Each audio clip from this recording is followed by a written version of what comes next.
What are you? Disadvantaged, privileged, or super rich? If you have a lack of water, food, shelter, education, or money, you are disadvantaged. If you do not have a lack of these things, you are privileged. Or you are rolling in money, then you are super rich. You surely know what you are by now. Why this question?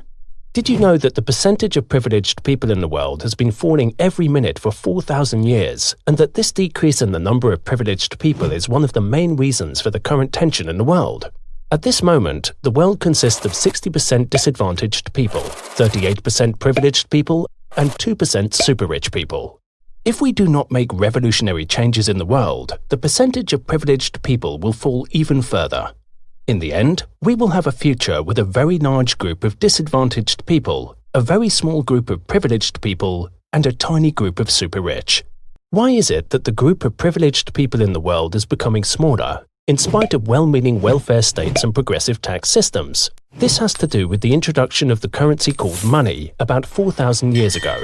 Money could convert, store and transport food, product and wealth in an easy way, allowing the economy to grow and contribute to society. Okay, you may think, these are all advantages. Unfortunately, there is an annoying side effect. Money is not only used for exchanges. You can also accrue capital with it, and in large transactions, someone with more capital has a better negotiating position than someone with less capital. As a result, people with less capital nearly always lose large transactions to people with more capital. Because the super-rich nearly always win, the super-rich keep getting richer and the rest of the people keep getting relatively poorer. Even the group of privileged people loses to the super-rich and is getting poorer as a result. This concentration of assets that has already lasted 4,000 years has led to 98% of the world's population currently possessing only 40% of the world's total assets. The other 60% of the world's total assets is in the hands of the circa 2,000 billionaires, the super-rich. If we continue this way, the extreme concentration of the assets of the billionaires will grow, and the assets of the rest of the world will only get smaller. This means that growing global problems such as inequality, disease and the environment have to be solved with an ever-shrinking budget. After 4,000 years, the concentration of assets to the super-rich has to be finally reversed. That something is difficult must not be a reason to refrain from taking the first step. In the first step, the world starts to become aware that the unlimited increase in assets at the top is sucking all lifeblood from the economy and inhibits it rather than accelerates investment. By tracking the number of votes for this call to action, we can measure the support for reversing the concentration of assets in the world. Let's start with the first goal of 1 million votes. After having mobilized the votes, the second step is taken, a number of super-rich earmarking budget for the Global Wealth Foundation. With a mixture of scientific rethinkers and macroeconomists, the foundation will start global projects that will feed the assets of the super-rich back into society.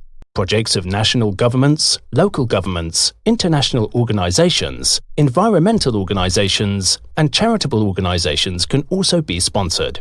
The economic effects of the GWF will become more and more visible to society, and support for the foundation will increase.